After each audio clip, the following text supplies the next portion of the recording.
Welcome to Fourth and Forever, the flagship show of Roundtable Sports Network. Join hosts Dan, Richie, and TD as they break down the latest news and storylines across the NFL, featuring game predictions, breakdowns, heated debates, live Patreon callers, and everything in between. Catch Fourth and Forever every weekday at 1 p.m. Eastern on the Roundtable Sports YouTube channel.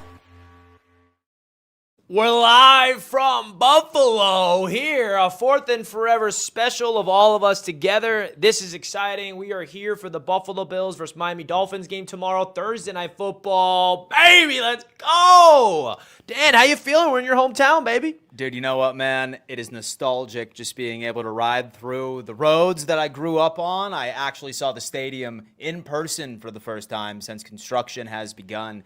And talk about a football cathedral, man. Like, no hate toward the Ralph. Like, I had a lot of great memories there growing up. But when I tell you, and I'm sure these two guys can attest, the stark difference, like right between how the new Highmark Stadium looks compared to the one that we are going to tomorrow night is night and day.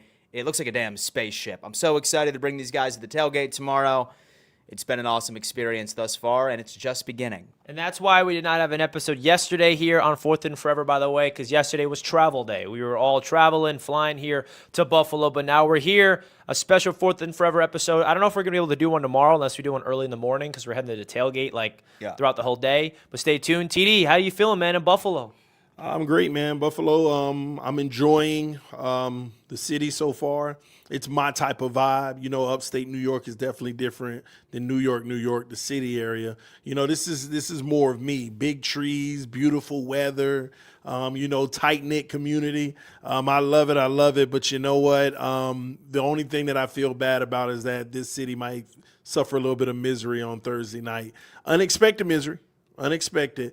But, yeah, man, things are good. I'm excited about what's to come. It's going to be fun, man. I'm already enjoying it. Well, we'll save the Buffalo Bills and Miami Dolphins preview for the end of this show because we got a lot of things going on around the NFL that we need to talk about here on Fourth and Forever. Make sure you guys smash the thumbs up button if you did not already and subscribe to the channel. We already got over 100 people live, which is awesome. And shout out to everybody in the chat tuning on into the show. We are really excited to talk about everything that you need to know heading into this one. Now, we had a crazy week of week 2 of football. We didn't really get a lot of time to talk about those storylines, but we're going to go transition over to week number 3. We're turning the page and we're looking ahead into what's coming up for these matchups in week number 3 because, Monday Night Football, there was a doubleheader.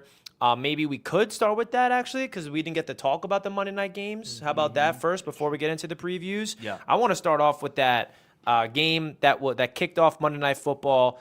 Buccaneers versus the Houston Texans. CJ Stroud is struggling. Baker Mayfield is that dude. Dan, what was your biggest takeaways from that Monday night game to start it off, that doubleheader? So I feel like we have to start with CJ Stroud, right? I mean, right after a stellar rookie season, and he went on this media campaign where he had himself as the third best quarterback in the NFL.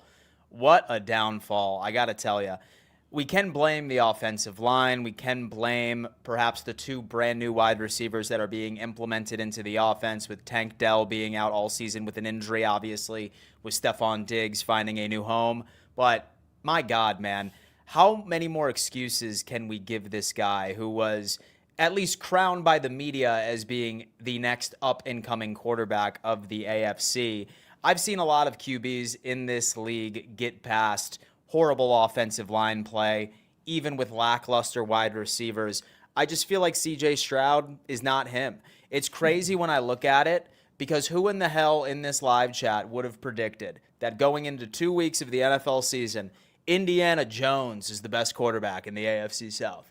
Statistically. Hey, now, I'm not going to be that guy, but, I've been known as a CJ Stroud hater, if you want to use the quotes, but I don't know, man. I'm telling you, I didn't see anything from CJ Stroud last year. He had a rookie season that seems like a fluke at this point. Yeah. He's still got a long way to go to prove himself, but you're watching that game Monday night, and he's just missing easy throws where good quarterbacks should be able to make in this league.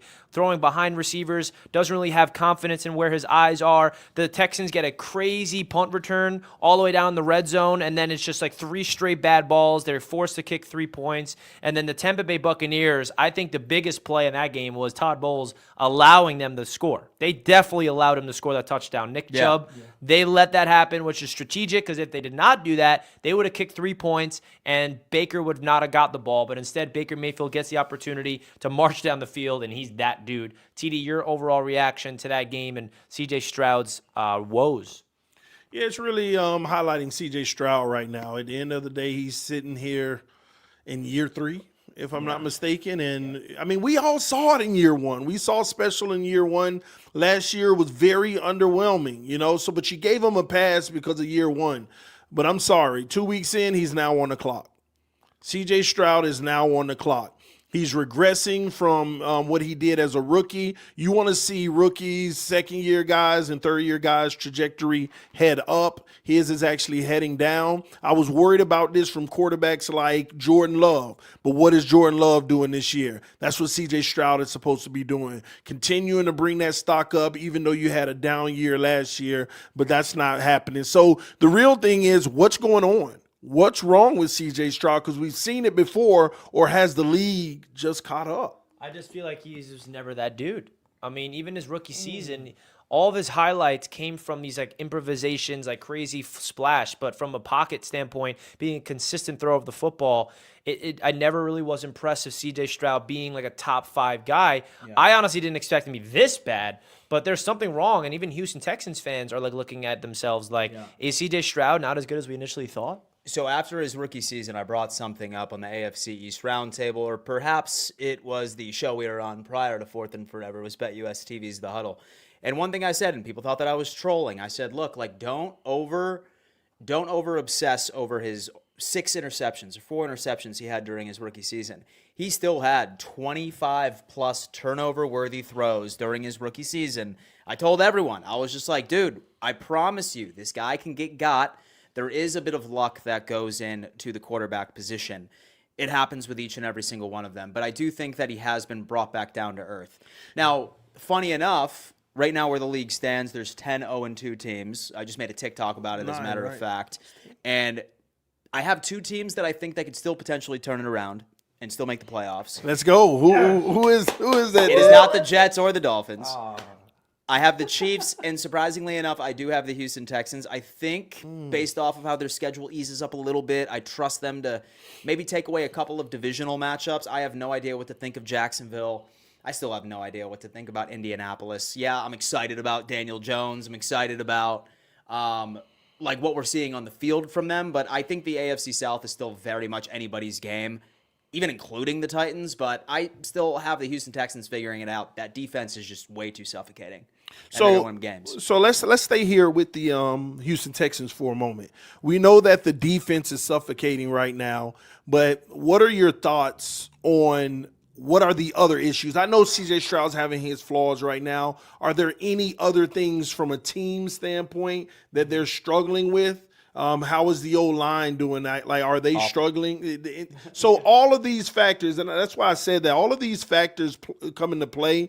I don't know. Maybe they are done for this season if they can't fix those other things as well, because maybe CJ is actually proving he needs things around him to win. And I also think the biggest element I noticed with the Texans was their lackluster ability to take advantage of the red zone.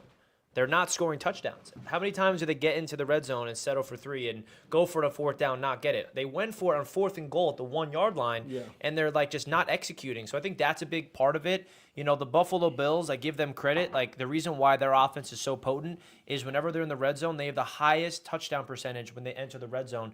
And you can be a great offense just in terms of yardage, but if you cannot capitalize and score touchdowns, that's going to come back and haunt you. And that was a big issue with the Houston Texans in that game. And you got to tip your cap to Todd Bowles' defense to hold them up. And they were also shutting down the run all day, like plugging up the gaps, run blitzing. So I think that is also a thing that they need to figure out, is capitalizing in the red zone. We got some super chats to get through already. Shout out to everybody tuning on into the show. Josh Arnold with a super chat. Welcome to Buffalo, fellas. I will be there. Go Bills. Let's have some fun, man. Let's enjoy. Thank you, Josh. We appreciate the super chat, my man. Super Dave became a member. Super Dave. Damn, woo! That's Patriots.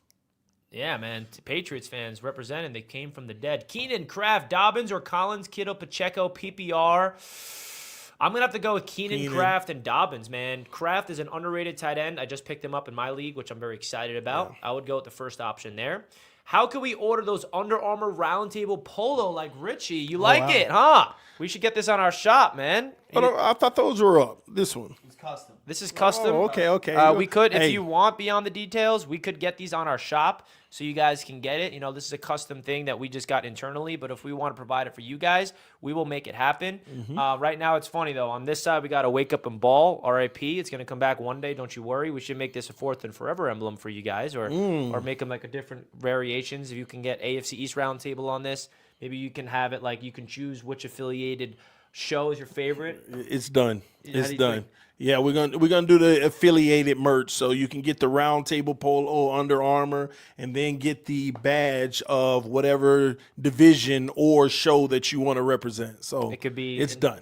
Fourth and forever, and then all 8 divisions, and then as we scale and keep building, Draftaholics when that show comes back. We got a lot of shows, man, that we're really excited to keep launching. Do you think New England can beat Pittsburgh? So this could be a segue into Week 3's previews. Don't worry, Tom Brady 12.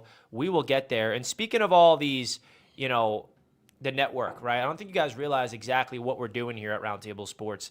You know, a lot of you guys understand that here at Roundtable Sports, we're building something beyond just the AFC East, beyond just the fourth and forever. We have a show for every single division across the entire league. Yes. And, you know, last night, TD and I were here up till 4 in the morning. 4 in the morning. Well, all we were doing was watching our own network on the TV because it's rare that us three get to be together in person, and I cherish those moments because we are, you know, always working and doing these shows virtually, and we were sitting back and watching the product of our own network, and it was really refreshing, TD, to see what our network is capable of across the entire league. So what was your thoughts of tuning in to all of the divisions throughout the network?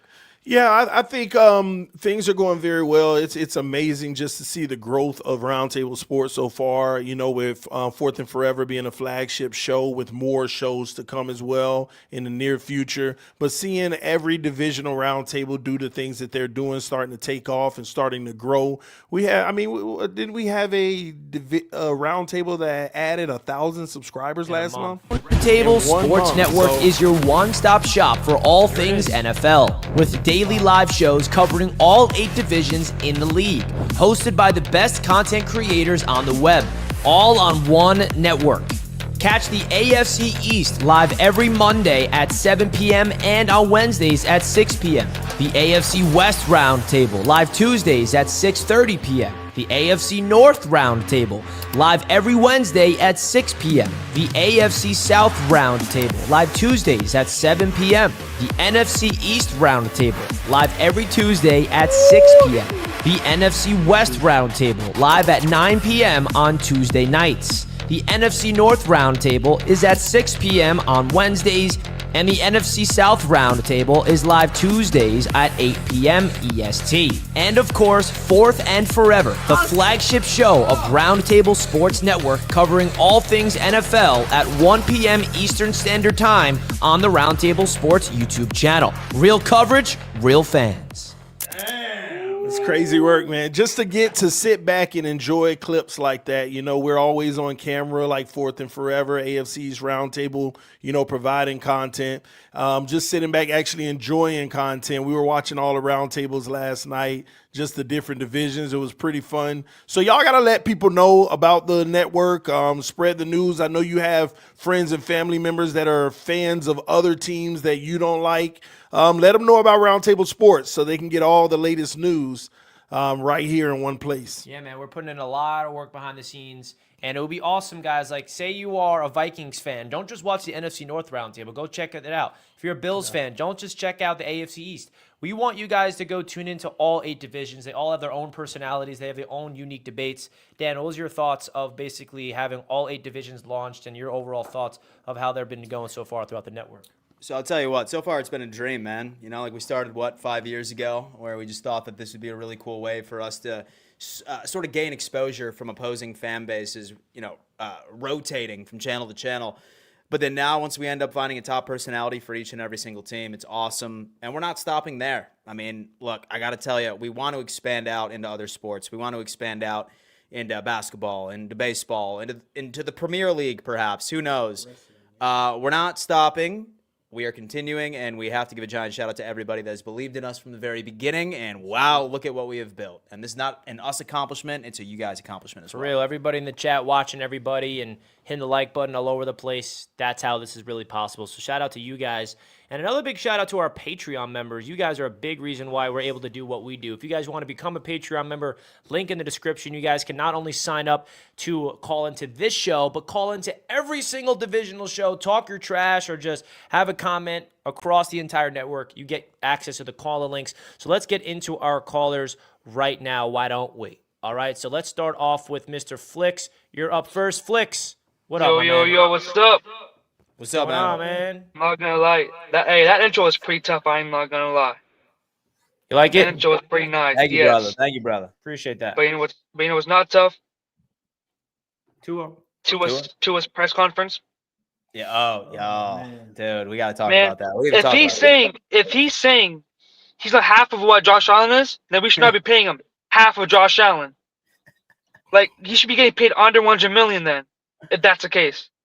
it. like, There's no way he just said that. I don't think I've ever heard a starting quarterback job on the line say that against a division rival. Dude. Not gonna lie. You know what, Flicks? I appreciate that. A TikTok is en route after the show. I love your idea. How much is Josh Allen getting paid every year? What's his AAV? His AAV is $55 million. Tua is 53.5. All right, so 55 million. Let's go 27.5 million is half of what Josh Allen's getting. So, see, I might be all right if we paying Tua 27.5 million because we could put more around him. So you know what's crazy, and this is probably not an appropriate time for victory laps, but when it was time for Tua to get paid, I said he needs to get a Baker Mayfield-esque type contract, which is right around that honeypot number. Yeah. I said, dude, 25, 27, and make it 2 years so that way you could wipe your hands and walk away clean. But I don't even particularly think, like, say that he doesn't pick it up this season at all. Like, say that he continues this level of play for the rest of the season. I could see Miami, especially if they go the scorched earth approach, just eat that shit and just let them walk. And pull what Denver did with Russell Wilson a couple of years ago. So I had a revelation last night. You know that TD and I were up till 4 a.m.? No, it's my revelation. Man, I know what you're talking you about. gonna take my steal? I know TD, man. You gonna steal I my was literally revelation? just thinking about You gotta take it. I'm not letting TD steal what I had to say. Last night, TD and I are up, and we're talking Tua. We're talking everything, and I say something about Tua, and then TD was like, "Damn, Richie, that hit, man. I'm gonna run with that. I'm gonna run with that, man." And it really clicked for me too. And you want to say it? Yeah, I want to say it because I've already practiced saying you it. already Because practiced it? it's in me now. I believe it. This was my take on Tua, and this is it right here. Richie said to me last night, and it slapped me right in the face. He said, "You know what the problem is? Everybody drafts bust and bad quarterbacks, but everybody don't pay them, and y'all paid them." I said, "Oh my God," it slapped me right in the face. It's okay to draft a player that don't work out and you move on, but we paid them. Yeah, and it started with the meme because we were talking movies actually, right? And we talking like Christopher Nolan movies. I'm like, TD, you ever see Interstellar? He's like, yeah, they're doing memes about the Dolphins in Interstellar, behind the bookcase, and they're saying don't draft Tua, and then I'm like, that should not be what the meme should be. It should be don't pay Tua. That's where you really messed up. Because like the Jets didn't pay Zach Wilson. No. You know what I mean? Like, the Giants didn't pay Daniel Jones. There's so many busts out there that organizations knew they should not have paid. And that's why I said the meme should not be don't draft Tua, it should be don't pay him, because you could have just moved on from Tua and this wouldn't be holding you guys back at this stage, but you paid him.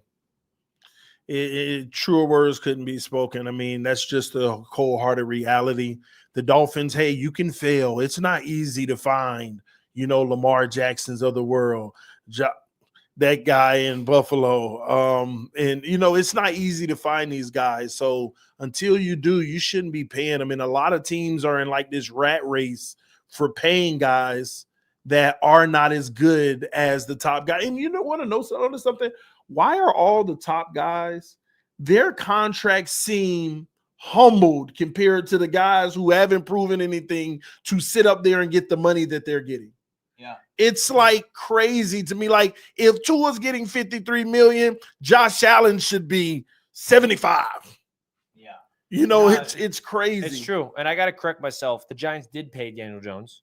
So that was another example of one. I guess I thought of that analogy because DJ's balling on the Colts, so I forgot that the Giants paid him. But it was still a respectable deal, though. Yeah, wasn't it like $40 million? Yeah, and only 2 they years paid DJ guaranteed. over Saquon. That was the big issue with the Giants. So I stand corrected. Sorry about that. At least the structure of the contract was, hey, if it don't work out, we're not bleeding as bad as committing to you with a lot of guaranteed money. That was a good deal. Same thing with Kirk Cousins right now. Although, hey, you just paid this man a lot of money, it's only 2 years guaranteed. But the way the Dolphins structured the contract as an extension, it's easy for him to, hold the franchise this year and next year, like almost having to keep him on the roster, eating a massive amount. Well, the Dolphins paid Tua, and every AFC East fan was happy when we saw that news. I'll say that much. TD Finstock fired. Beyond the details, I think he dropped that when he was talking about the collection. Yeah. Man, we appreciate the collection. We got to revamp our merch. That's my favorite picture of TD. Oh my God, you are like an animated. We should get someone to create an animated show just for TD. You are a cartoon character. Hey, listen, don't worry, it's in the works, Rich. Yeah, it's in the works. Who wants to do it? TD not saying Josh Allen name like he's Voldemort. Yeah, I'm not saying that guy's name. Anytime I admit that he's great, I won't say his name while I'm doing it. And so that guy. And so he who must not be named, you know what I mean? It's wild out here in the NFL. It really is. And one thing in particular, which I thought was interesting, and I'm actually curious to hear what you guys have to say about this. Tom Brady is getting a lot of shit right now because, as many of us know, he is a color commentator on Fox Sports, a play-by-play guy. But at the same time, he is a coach. Well, excuse me. He's a part owner of the Las Vegas Raiders, was seen in the coaching booth. A lot of people on social media are upset. They think that that's unfair. They think that that's giving the Las Vegas Raiders an unfair advantage, although they lost 20-9 when that picture was taken. What do you guys think about it, right? Like, is it that big of a deal? Because this is how I look at it, right? Being a color commentator and a play-by-play analyst, sure, I suppose you have a bit of access when it comes into some of the insiders that are employed. But I could imagine that Fox Sports is probably not going to be leaking critical information for practice. Most practices in the NFL are completely closed. Tom Brady is not getting any more information than your average rabid fan that follows everything that happens on the field, that listens to the post press conferences, etc. Nobody is out there with an eagle's eye over practice preparations going into it. So I think that this is a bit of an overreaction to me. I don't think that he's getting this crazy information because the vast majority of us, we can find out just as much as anybody that is a color commentator within the league. All right. Just pay attention to all the press conferences. I don't think it's that big of a deal. Some people are really acting like it is. TD, thoughts? Should we be pissed at Tom Brady? Is there something fishy going on? We shouldn't be pissed at Tom Brady at all. We really need to look at the NFL here and, really determine how do they have the parameters set up? Because from my understanding, media personnel that call games like the big primetime games, what happened is they're able to come during the week to take a look at what's going on so that they could talk through it during the game. Now, that would give Tom Brady an advantage for his organization to see the stuff that they're working on and pass the information. If I'm the NFL, I'm making sure within this agreement, he has to be at a disadvantage and not allowed to attend the practices where they get a good look and start asking about certain players and things like that. Now, he should still be allowed in the meeting rooms with the coaches and general manager where they break down. They have a meeting, a pre-production meeting with the coach and the PR team, talk about all the things that they want to make sure that they know while broadcasting to have an effective show. So that's what he should be allowed at. They just need to make sure that they restrict his access to the practices of the team, just to make sure that you're, having a level of integrity. Whether you trust them or not, you have to make sure you protect the product, and that's the best way to do it. But there is no problem with him being in the booth as long as you do that. Get him out of the league. I'm sick of seeing Tom Brady's face. Screw that guy. That's my analysis. That's what it comes down to, though. The people don't want to see Tom Brady. They're hurt from the damage he did in the league. So dude's been out of the league for 2 years, and people are giving him shit about that. And then also his flag football Saudi Arabia That's what I wanted tour, to talk about next. how about that? Look, first off, how much I you think don't they're blame paying the guy? Probably a lot. I'm not sure if you guys pay attention to regular news, but if you have any idea how much money that damn Tom Brady lost in that crypto scam a couple of years ago, I don't blame the guy. All right, go on ahead and pull that Space Jam situation. Like, you remember Space Jam, like when that alien like had these guys trapped playing basketball? Like, that's what I envision for Tom Brady right now. Like, he has some bills to pay, my friend. He got screwed with that crypto thing. So, Tom, dude, go on your Saudi Arabia tour. I don't think TD knows what that even is. So, Tom Brady. So they're doing this offseason in March, a flag football fanatics thing. Yeah. It's Tom Brady, Sauce Gardner, because he's elite. He's in the same category as Tom Brady. And a bunch of other NFL players are going to Saudi Arabia to do a flag football tournament.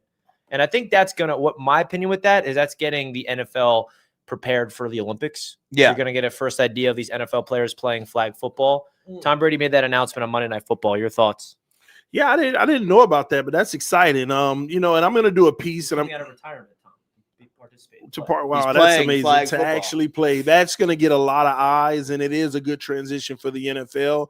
And I'll be doing a piece on Roundtable Sports about the evolution of the NFL and how it's more healthy than it's ever been. So get ready for that. News to me. Yeah, I'll be dropping that episode within the next week. But yeah, the evolution. I don't think he's going to do that. You guys will see the evolution of the NFL, how it's the healthiest it's ever been. And these are the silent moves that the NFL makes.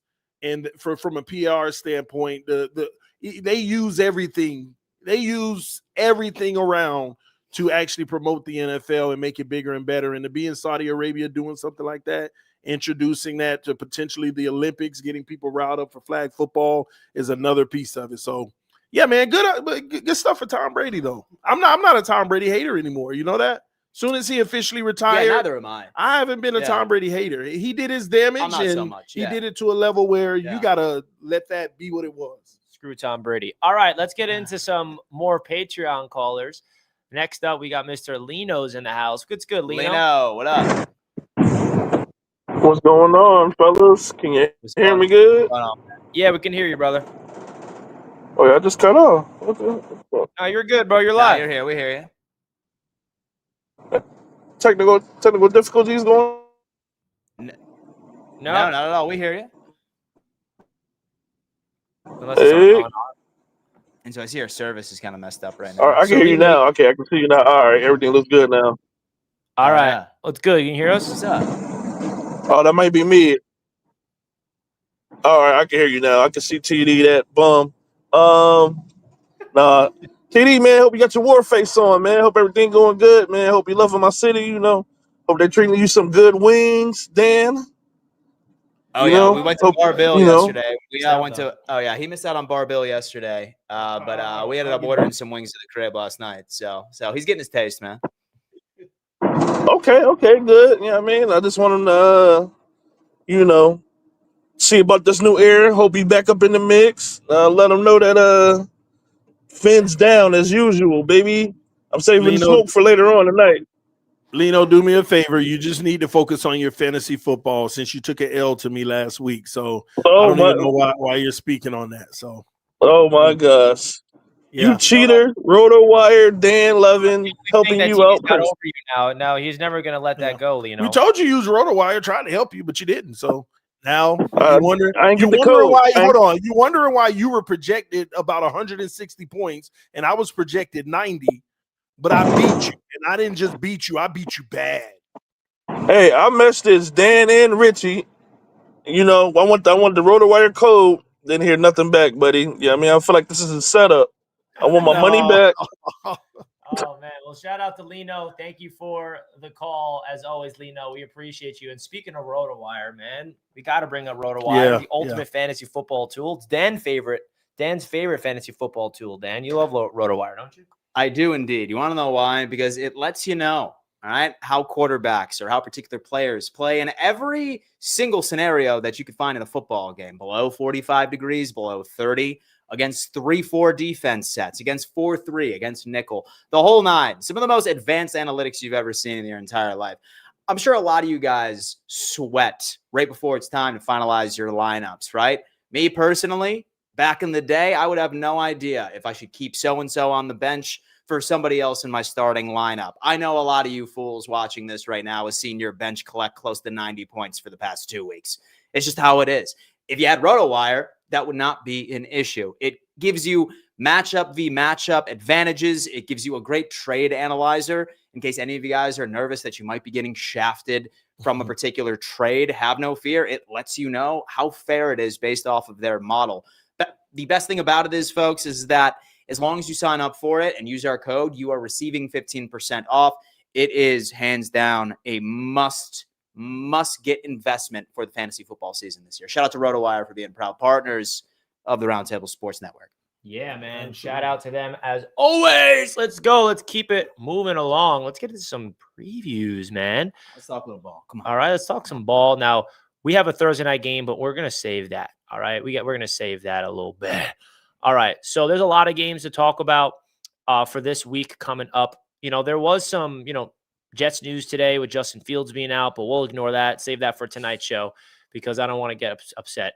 Monday Night Football, we got Detroit-Baltimore, but we can save that as well. But this is a good game to preview, I would say. 2-2-0 teams in the NFC.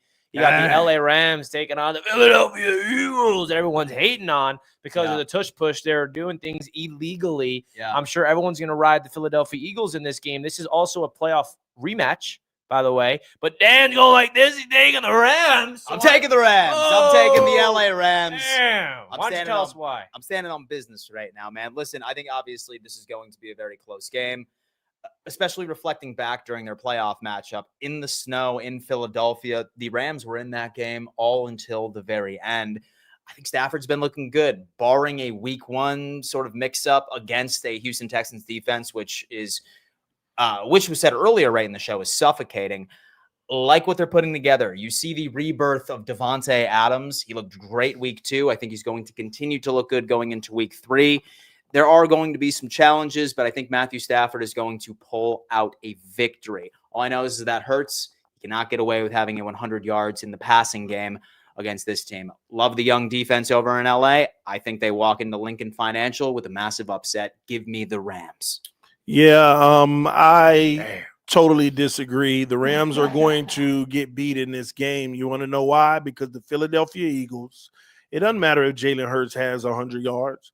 It doesn't matter if he has 200 or 300 yards. Jalen Hurts is only concerned with the stats that are going to help him win the game. This is a selfless team. Everything they do is about winning. We're not trying to hit this target or hit that target. Now, I do like the Rams, posing a threat in this game and potentially having an upset. But how can I go against the Eagles? We can't put the Eagles in a box on this is how they play in the Rams. They'll be able to take advantage of it because the Eagles transform into a different version of a team every week, whatever version that's necessary to get the job done. And they know they have the experience now of how to fight through games, and stay true to what they do. I mean, to beat the Eagles, you're going to have 2+ moments in a game where it's like, whoa, we didn't like that was a massive time you caught us on a breakdown. And they just don't do that often because they're mentally tough and they're coached well. I got the Eagles winning this game versus the Rams. The Rams are a hot team. They've made some good strides this year, but I just don't put them in that same echelon. And I look for A.J. Brown to actually have a little bit more success this week. RotoWire told me to draft A.J. Brown in fantasy, and he's doing nothing for me. I think this week is the week. I think this is the one right here where A.J. Brown has his coming out party. Listen, man, for the team. The Rams, definitely, I think there's an upset watch here, but I agree with TD. I can't bet against the Eagles until proven otherwise. I feel like the Eagles at home, they win in ugly ways. I think we can all agree the Eagles are just not fun to watch because they're just like are boring and they just run the ball and they just do the tush push and everything. But, Eagles fans don't care. They play to win the football game. They play good defense. They run the football. Obviously, Jalen Hurts is proving he does not need to light it up statistically in order to win in this league, and I think they're going to be able to do that. But watch out for Matthew Stafford with Puka and Devontae Adams and Kyron Williams. And the thing to sleep on in this game is the Rams defense has been really fun to watch this year as well. Now, moving along, someone asked in the chat, where's the fourth guy? Where's Colby at? Colby is on his way right now. He is driving from his home. He did not come yesterday. And the reason for that is because Colby is the host of two of the division roundtables, the NFC South and the AFC West. So last night he couldn't be here. He had to do some work here for Roundtable Sports, but he's on his way. He'll be there with us throughout the whole week. So shout out to Colby. Guys, don't forget to smash the like button, Dan. Dan, how many like buttons do we have smashed? We only got exactly 165 like buttons smashed with 323 live. We should have 200 like buttons smashed, please. All right. Over 1,000 total people have tuned into this show, and not even 200 people liked the video on the way in. That's a disgrace. Hit the like button, folks. We appreciate it. All right. Now let's move right along. TD, are you buying back into the survival pool, or are you done? This is your last week you can buy back in. I'm buying back in. Are you sure? Yes.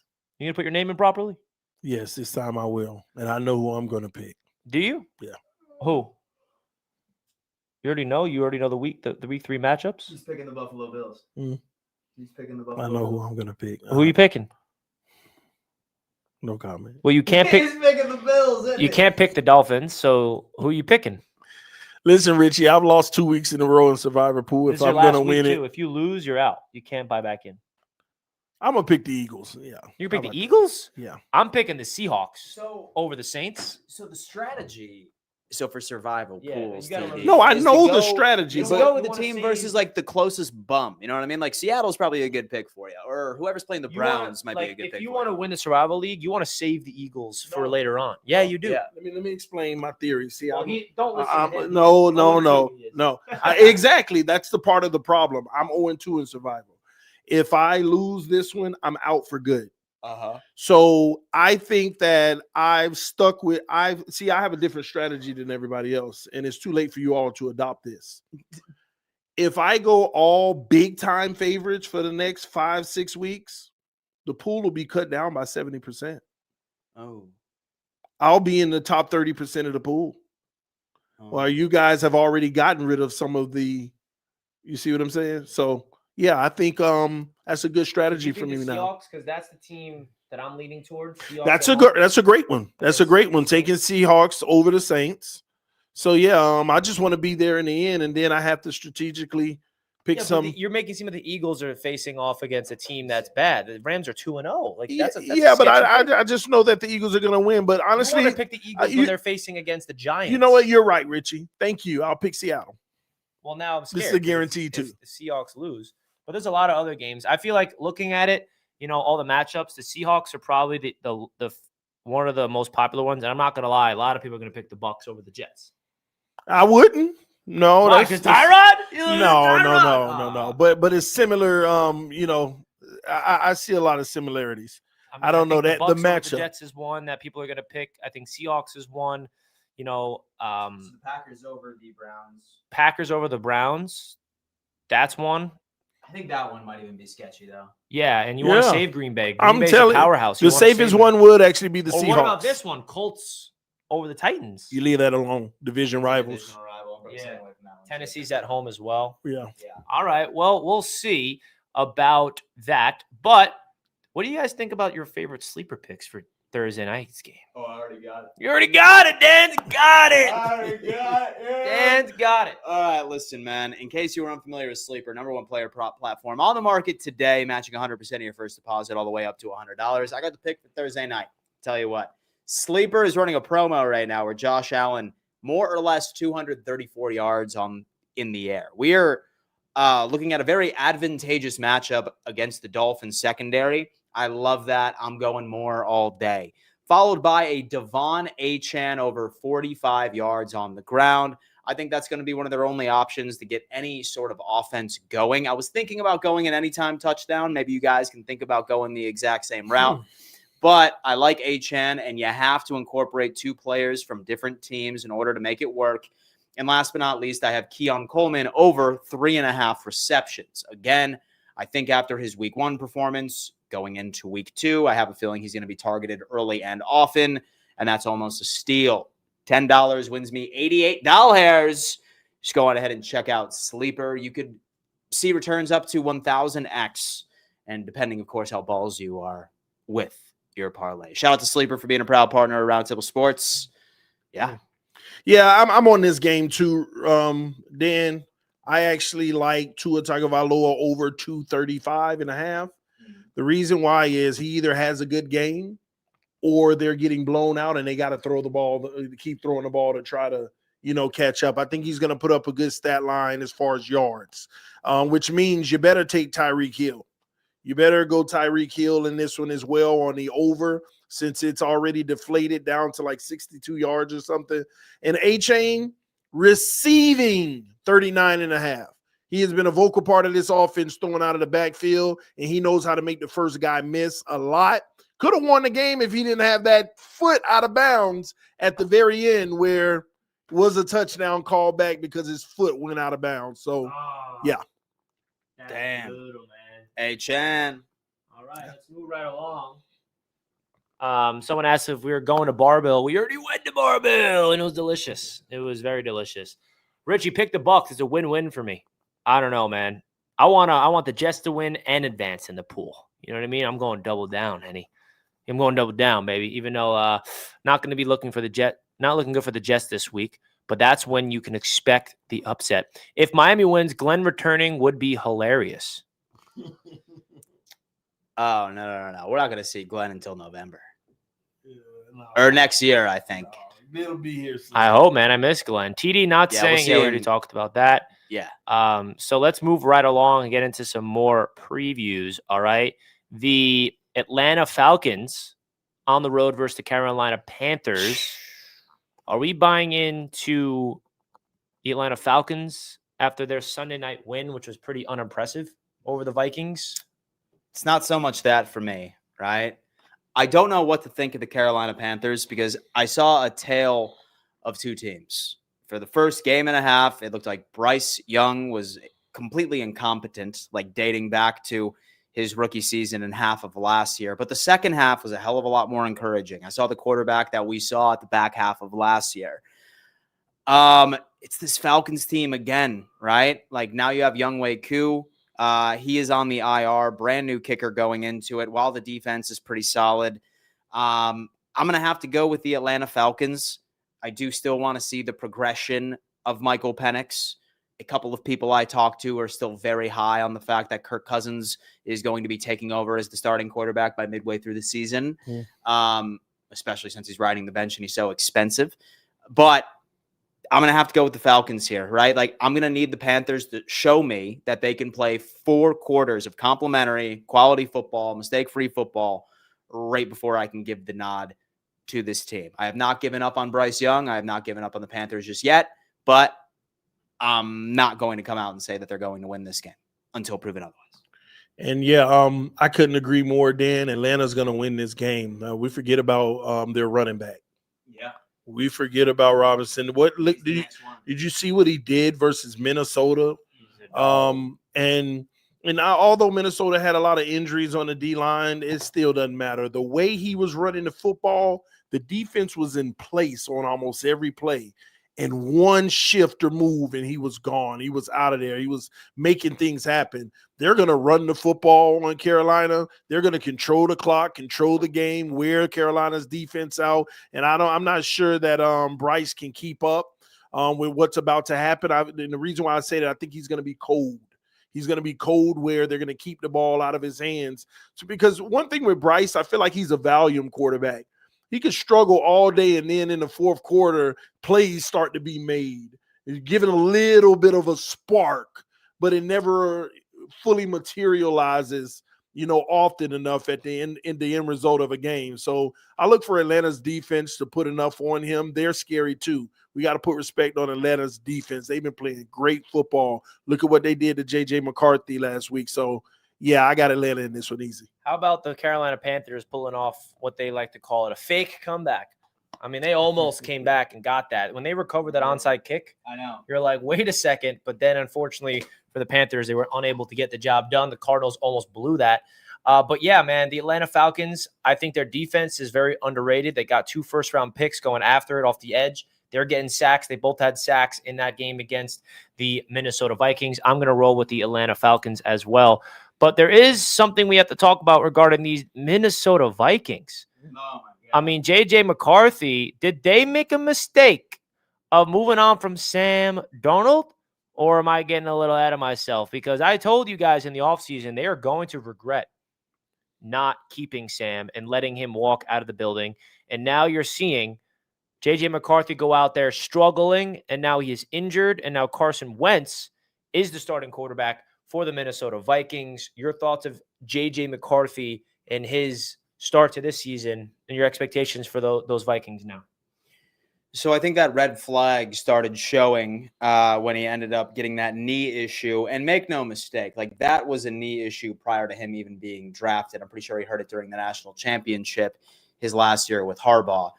But then one full season, obviously he's going to be taking his rookie lumps. And I think that this defense of Brian Flores can carry. As far as making the mistake, I still think that it's way too soon to tell.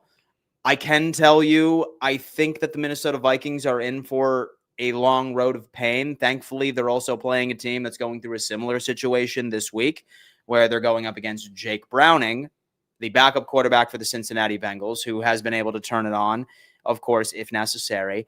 But I suppose time will tell. I hate that his development continues to get delayed. I mean, hopefully his injury is nothing too serious and he's back within the next 2 to 3 weeks, because I'm pretty sure their schedule starts to get pretty dicey after this Bengals game. And follow up real quick, Dan, you still have the Packers finishing in the basement of the NFC North. It's the Vikings now. Who do you have winning the division? Is the Packers or the Lions? I have the Lions winning this division. Oh. The real Lions showed up on week 2. Carson Wentz? Minnesota? Yeah, Carson Wentz. Wentz now for a couple of weeks, I would say. Make no mistake, that Detroit Lions team we saw last week is the Detroit Lions of 2025. I can promise you by the end of the season, we're going to be seeing these guys hang average of 30 points plus per game. It just took one game of a week 1 being a liar and some growing pains from these brand new coordinators. But as long as this Lions team can stay healthy offensively, it's very hard for me to see any of their divisional rivals being able to catch up or keep up offensively. Very excited to see that rematch between them and Green Bay, because I think it's going to be a hell of a lot different. TD, your thoughts of J.J. McCarthy and the whole Minnesota Viking situation with his injury? I think Minnesota Viking fans and everybody who loves the NFL that's been following J.J. McCarthy, and they're wondering, is he a guy? Is he the guy? Here's the reality. His play last week was very underwhelming. It was actually bad. And you see that he sees the field, but you want to know something? That clock has to speed up for him to have success. There were a lot of dropped interceptions as well in that game, working outside the numbers. But the Vikings were in a weird situation. I can't blame them for moving on from Sam Darnold. They know that Sam Darnold is actually a solid quarterback, but he's not going to help you get over the hump. He's not going to play his best football in the big games. So they had to take the gamble in going with the young guy in JJ and understanding that, hey, let's give him 2 to 3 years. Let's continue to develop and see if we can get him at a level in which he can compete in the big games. Right now, it looks like it's just growing pains, and he's going to continue to learn. But there is a downgrade at the quarterback position officially this year, but it's in hopes of having an upgrade long term. So I'm not going to sound the alarm. Let the kid get all of the experience he needs until we feel like, hey, things aren't going to work out. So that's my take on that matchup.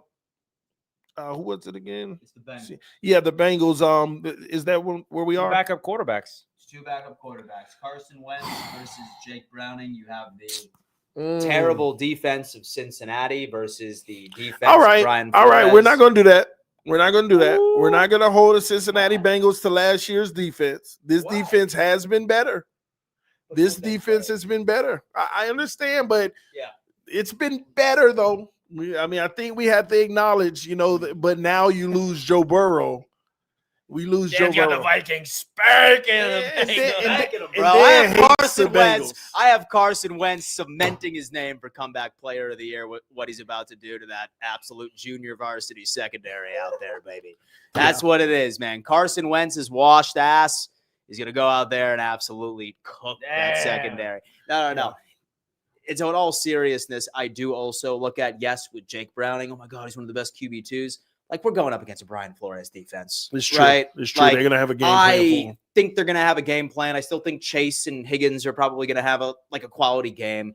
But again, like I said earlier today, I know it's Carson Wentz, but I think one of us three could probably hit Justin Jefferson, like right behind that Minnesota Vikings offensive line. You know what I mean? Like that's all you damn need right over there. So I just think that once you remove the quarterback, which is actually true this week for both teams, I think on paper, the Minnesota Vikings have a far better team and are far more well-rounded.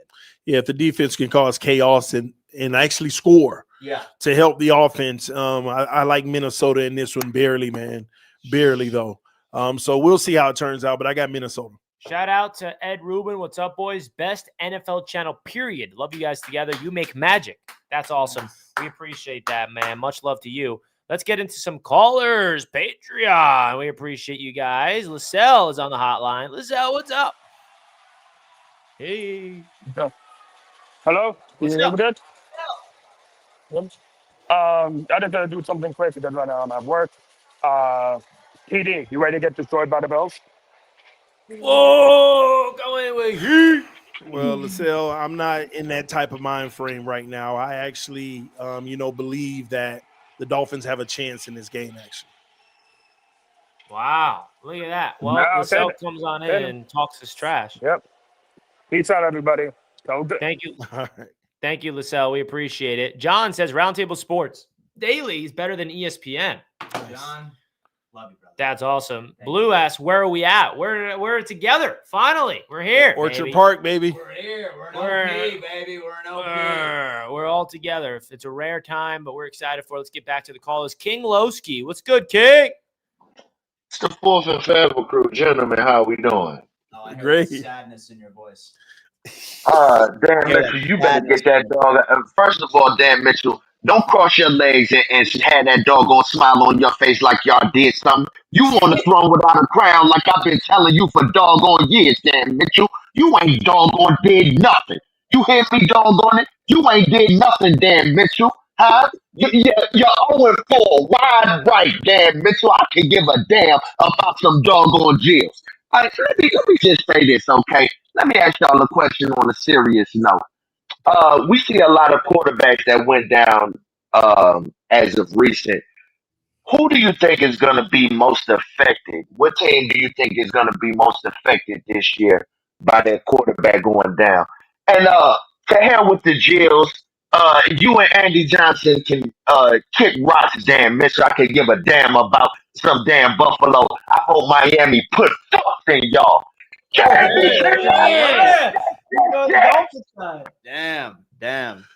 Well, he asked me a question about the backups. He did. So I think it's a pretty easy answer. I think it has to go to the team where you have 30% of your cap space associated with said player. And that's the Cincinnati Bengals, right? Like 3 months is a hell of a lot more extensive than the 2 to 3 weeks that JJ is going to be out or the 1 week that Jaden Daniels is going to be out.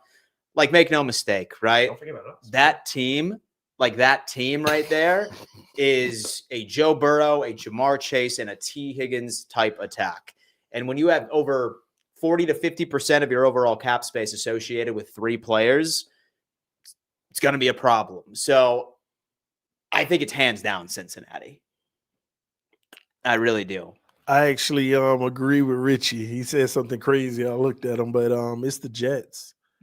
The reason why they're at a crossroad right now, Justin Fields was supposed to be given an opportunity this season to elevate the organization to prove that he's worth being invested in long term. And his absence is going to make it that much harder for him to do this because they're already starting in a hole. They're going to have to go with Tyrod, which the team might be able to survive depending on the opponents. But it's his show to prove. And him being out actually puts the organization in a little bit more of a debacle because say he's out, how long do you think he's going to be out? 1 week, 2 weeks? Could be back against the Dolphins, depending on the Could concussion. be. But this 1 week of his, he needs every opportunity to prove because this organization is saying, if you don't prove it and help us get maybe 9 wins and show that we can continue with you, then we have to talk quarterback next offseason. And if you're missing games and you're not playing your best football on a consistent basis, like I always pegged him as somebody you can't miss any games and you got to be Sam So let me Darnold ask you this this year. hypothetical. Tyrod goes out there in Tampa, has a really good game quality. Somehow the Jets pull off the upset. I'm not predicting it. I'm just a hypothetical. Yeah, world. I know where this is Do going. the Jets roll with Tyrod and then Fields clears concussion protocol Uh-huh. against the Dolphins on Monday night? Should the Jets roll with Tyrod, who's coming off the first win of the season, or go back to Justin? They have to go back to Justin. This is the point. The Jets fans need to look at it as we're trying to determine our future. We're trying to determine, do we have something or are we really going to be investing at that position in the draft? Because Tyrod is a bridge. Y'all aren't looking for the next 4 or 5 years to make him the guy, regardless of how well he plays, right? Say he has a phenomenal Sam Darnold season. Are y'all going to talk about a 4-year deal with Tyrod? No. So none of that is relevant. It's not. This season isn't just about the playoffs for the Jets. It's about the establishment of how we move forward in the future. And you have to answer that Justin Fields question, and you want to give him every opportunity to answer it. Yeah, it's unfortunate. And I did not predict an upset. Did you not hear the hypothetical element? All right. Hypothetical world is what I was talking about if that happened, because you got to talk about it. But let's get back into some callers before we wrap things up. JT is live. What's good, JT? Yo, what's up, boys? Congrats on making it safely to Buffalo. Have fun at the game tomorrow. Thank you, brother. Let's go, Miami. I just want Buffalo get a loss, but I don't think it's going to happen, but you never know. I was going to make a point on the Eagles. Then you bring up the Jets, and that's a very good point on the quarterback situation over there. Because let's be real, Justin Fields had just about a flawless game week 1. So who's to say Tyrod Taylor can have a good game week 3 and then just blow it up against Miami? You never know. I think you got to go with the quarterback you invested in, Justin Fields. Exactly. I agree, man. We'll see if he's healthy enough to get back on the field in time. Absolutely. And then I got one more take as far as the games this week are concerned. I think the Rams have a solid shot at beating the Eagles, honestly. It was close in the playoffs last year. The Rams loaded up a little more on offense this season. I wouldn't bet on it, but I wouldn't be shocked if it happens. Yep. Yeah, man. You're feeding Dan smirk. He's like, see, I told you so. JT, we appreciate the call, my man. Thank you, brother. You're the man. He's seeing it. Bring on Andy. Andy Johnson's up next. Oh, boy. Andy, what up, What's dude? going on, boys? Hey, I was so ready to move on to Miami and talk shit to TD, but somebody wanted to crawl out of a rock and mention me, bro. I don't know what you think you're coming at. Joey Bosa put you under a rock. You should go back there. Can't hear you from way down there. You couldn't even show up on Monday, and you want to tell me to kick rocks now, bro? You need to go kick rocks. Lowski, you didn't show up Monday. I did want to ask you about that. Oh man, Andy. What do you think about this Miami game, man? What's happening in the Miami game? 41-13 Buffalo. Oh yeah, I love that one. Man, I'm excited to be in the stadium for this So, one. so just like Josh did to Sauce Gardner when he broke that way missed tackle, you can't see him. Well, you won the battle, Andy, but not the war. Not the war. All right. King Lowski says, I was at work like Andy. Always. Man. Well, we shall see. Thank you for the call, Andy. I mean, I'm not going to lie, man. I'm excited. to be at the stadium on Thursday night. So why don't we finish off the show by just giving a quick little taste of what to expect in this matchup on Thursday Night Football between the Miami Dolphins and the Buffalo Bills. It's an epic one. 0-2 Miami Dolphins versus the 2-0 Buffalo Bills. I mean, obviously the whole world is expecting the Bills to win. And I think the stat that really blows everybody's minds that needs to be aware of is the Bills don't lose at home. The last time they lost at home was against the Kansas City Chiefs in the playoffs. How long ago? 2023. 2023. Like that's crazy. They haven't lost. The game that they should have lost or could have lost really at home was week 1. They escaped that one against Baltimore. They go on the road to the Jets. They dominate the Jets, and now they're back at home against the Miami Dolphins. I'm sorry, man, but it's going to take a lot of miracles for the Miami Dolphins to pull this one off. We've seen crazy things happen, but the Bills are just in a – and I'll say this, man, being in Buffalo, I've been to 4 Bills games against the Jets throughout my time when I used to go to college upstate New York in Brockport. And going to Buffalo during that era compared to this era where Josh Allen was a rookie and he was like starting to develop into somebody compared to now where he's an established MVP quarterback, you can feel the energy in Buffalo has shifted because the Bills, terrible organization for 17 years. The Jets, terrible organization for 14 years. We're waiting for our Josh Allen. You guys got your quarterback and now you're like on this level of excellence. Now you're waiting for that Super Bowl. And it just is cool to be in a city where there's nothing but Bills here. There's nothing but the Bills. You don't got a big city. You don't got anything but chicken wings and Josh Allen and the Bills. And it's really cool to see that just from like an outside lens. Even though I hate it here. I hate Josh Allen. I still hate it. I come off the plane, coming into Buffalo. The first thing I see is freaking Josh Allen's face and Deion Dawkins staring at me after they just killed the Jets. But I digress. Got to get off that. I had to get that off my chest. But I'm going to give you the floor, TD. How are the Miami Dolphins going to do this? You have any hope of them pulling off the upset or not? Yeah, this is the strongest case I can make for hope for the Miami Dolphins, and this is a real raw take. The reality is a lot of people don't realize that the things that Miami Dolphins have done in the last 2 games that have been self-inflicted as well. And the first thing you need to do as a team is remove all the self-inflicted wounds to see who you really are as a competing team. And when you look at it, the Miami Dolphins have been one of the most penalized teams in the NFL. All things they can control, false starts, holding, being more disciplined, delay of games, all of those things, putting us behind the sticks in a lot of situations, killing drives. If they can remove the penalties, which they have full control over, this isn't a Buffalo takeaway or give thing. This is something they have full control over. Remove the penalties. And number 2, another thing you have full control over, not turning the football over. You do those 2 things, and you can go toe-to-toe with the Buffalo Bills. I believe that because every time we do go toe-to-toe with the Buffalo Bills, those are the things that don't exist. You cannot play any of the elite teams in the NFL and think you're going to win turning the football over and not being disciplined because that's the one thing they're going to do. So that is the key for the Miami Dolphins. There's a lot of mismatch on the field. They got a better quarterback. They got a great defense. They have a good old line, a run game, however they want to use it.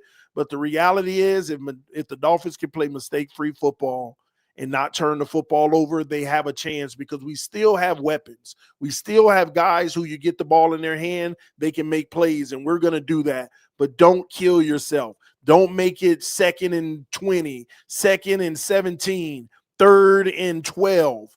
You got to stop that, and you'll have a chance. Right now, the Bills are the favorite. And last thing I'll say before we hand it over to Dan about this game, Bills fans, I humbly want to say this, and I mean it. You all should be very grateful. You all should be very grateful to have a franchise quarterback. We were talking about this last night, and coming to this city, I understand a whole lot better a little bit of the history. Being a Dolphins fan, being a Jets fan, you can get so caught up in the misery your team is given. But I was reminded last night, and I didn't even know this. It makes sense, but I never stopped to think about it. The Bills went on a 17-year drought of a playoff win before they got Josh Allen.